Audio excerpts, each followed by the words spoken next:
ന്യൂയോർക്കിലെ met life സ്റ്റേഡിയത്തിന് ഇന്ന് തീപിടിക്കും. എന്താണെന്നല്ലേ? ഇന്നാണ് ആ മെഗാ പോരാട്ടം, Brazil vs Morocco. 2026 world cup group സ്റ്റേജിലെ മികച്ച പോരാട്ടമായ ബ്രസീൽ vs മൊറോക്കോ മത്സരം അരങ്ങേറുന്നത് ഇന്ന് ഇന്ത്യൻ സമയം 3:30-നാണ്. കളിയുടെ മൊത്തത്തിലുള്ള ഒരു അനലൈസിലേക്ക് നമ്മൾ വരികയാണെങ്കിൽ മൊറോക്കോ 29 കളികളിൽ തോൽവി അറിയാതെയാണ് വരുന്നത്. അതുപോലെ ബ്രസീലിൻ്റെ കാര്യം എടുക്കുകയാണെങ്കിൽ അവസാനം കളിച്ച 5 മത്സരങ്ങളിൽ അവർ 3 കളികൾ മാത്രമാണ് വിജയിച്ചിട്ടുള്ളത്. അതിൽ ഒരു കളി സമനിലയും ഒരു കളി തോൽവിയുമാണ്. ഇന്നത്തെ കളിയെക്കുറിച്ച് പറയുമ്പോൾ കഴിഞ്ഞ വേൾഡ് കപ്പിലെ മൊറോക്കോയുടെ പ്രകടനത്തെക്കുറിച്ച് കൂടി പറയേണ്ട കാര്യമുണ്ട്. അതായത് കഴിഞ്ഞ വേൾഡ് കപ്പിൽ അവർ പോർച്ചുഗലിനെയും സ്പെയിനിനെയും അട്ടിമറിച്ചതാണ്. അതുപോലെ കഴിഞ്ഞ വേൾഡ് കപ്പിൽ സെമി ഫൈനൽ വരെയാണ് അവർ എത്തിയിട്ടുള്ളത്. അതുപോലെ ഫിഫ റാങ്കിങ്ങിൽ 8ാം സ്ഥാനത്താണ് മൊറോക്കോ നിൽക്കുന്നത്.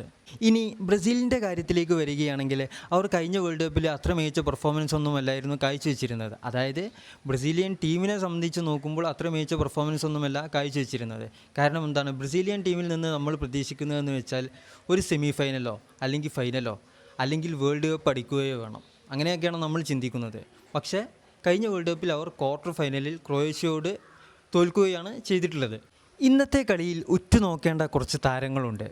അതായത് മൊറോക്കോയുടെ സൈഡിൽ നിന്ന് നോക്കുകയാണെങ്കിൽ അവരുടെ വിങ് ബാക്ക് പൊസിഷനിൽ കളിക്കുന്ന താരങ്ങളായ അഷ്റഫ് ഹക്കീമിയും മസ്റോയിയും യൂറോപ്പിലെ ടോപ്പ് 5 ലീഗുകളിൽ കളിക്കുന്ന 2 താരങ്ങളാണ് ഇവർ എന്ന് പറയുന്നത്. അഷ്റഫ് ഹക്കീമി PSG വേണ്ടി കളിക്കുന്നു, അതുപോലെ മസ്റോയി മാഞ്ചസ്റ്ററിന് വേണ്ടിയും കളിക്കുന്നു. അഷ്റഫ് ഹക്കീമിയൊക്കെ ഇപ്പം മികച്ച ഫോമിലാണ്, ചാമ്പ്യൻസ് ലീഗ് അടിച്ചിട്ടൊക്കെയാണ് വരുന്നത്. അപ്പോൾ ഈ 2 പൊസിഷനിൽ കളിക്കുന്ന പ്ലേയേഴ്സ് എന്ന് പറയുന്നത് ബ്രസീലിന് വൻ വെല്ലുവിളി സൃഷ്ടിക്കാൻ സാധ്യതയുള്ള പ്ലേയേഴ്സാണ്. അഷ്റഫ് ഹക്കീമി, മസ്റോയി, ബ്രാഹിം ഡിയാസ്, അമ്രബാത്തെ എന്നിവർ ഉൾപ്പെടുന്ന മൊറോക്കൻ സ്ക്വാഡ് ബ്രസീലിന് വെല്ലുവിളി സൃഷ്ടിക്കുമെന്നുള്ളതിൽ യാതൊരു സംശയവുമില്ല. ഇനി ഇവരെ ചെറുത്തു നിൽക്കാനുള്ള സ്ക്വാഡ് ബ്രസീലിനുണ്ടോ എന്നുള്ളത് നമുക്ക് നോക്കേണ്ട കാര്യം തന്നെയാണ്. ബ്രസീലിൻ്റെ സ്ക്വാഡിലേക്ക് വരികയാണെങ്കിൽ വിനി ജൂനിയർ, റാഫീഞ്ഞ ഇങ്ങനെയുള്ള താരങ്ങളുടെ ഫോമാണ് ബ്രസീലിൻ്റെ ഏക പ്രതീക്ഷ എന്ന് പറയുന്നത്. അതുപോലെ തന്നെ നെയ്മർ ജൂനിയർ ഇന്ന് കളിക്കുമോ എന്നുള്ളത് നമ്മൾ കണ്ടു തന്നെ അറിയേണ്ട കാര്യമാണ്. സാധ്യതകൾ കുറവാണ്. ബ്രസീലിനെ സംബന്ധിച്ച് ഈ മത്സരത്തിലെ ഒരു പോരായ്മ എന്ന് പറയുന്നത് അവരുടെ ഒരു വിങ് ബാക്ക് പൊസിഷനാണ്.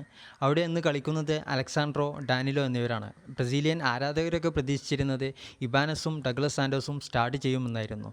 പക്ഷേ ഇപ്പോൾ ഗ്ലോബോ ഉൾപ്പെടുത്തിയ 11-ൽ പറയുന്നത് എന്താണെന്ന് വെച്ചാൽ അലക്സാൻഡ്രോയും ഡാനിലോയും സ്റ്റാർട്ട് ചെയ്യും എന്നാണ്.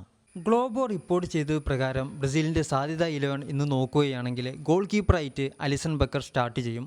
അതുപോലെ തന്നെ സെൻട്രൽ ബാക്കുമാരായിട്ട് ഗബ്രിയൽ മഗലസും മാർക്കിഞ്ഞോസും, ലെഫ്റ്റ് ബാക്കിൽ അലക്സാൻഡ്രോ, റൈറ്റ് ബാക്കിൽ ഡാനിലോ, ഡിഫൻസീവ് മിഡ്ഫീൽഡറുടെ റോളിൽ കാസമിറോയും ബ്രൂണോ ഗൊയ്മറസും, അതുപോലെ അറ്റാക്കിംഗ് മിഡ്ഫീൽഡറായിട്ട് ലുക്കാസ് പക്വേറ്റയും, ലെഫ്റ്റ് വിങ് ഫോർവേഡായിട്ട് വിനീഷ്യസ് ജൂനിയറും, റൈറ്റ് വിങ്ങിൽ റാഫീഞ്ഞയും, സെൻട്രൽ സ്ട്രൈക്കറായിട്ട് മെത്തിയാസ് കുൻഹയും സ്റ്റാർട്ട് ചെയ്യുമെന്നാണ്.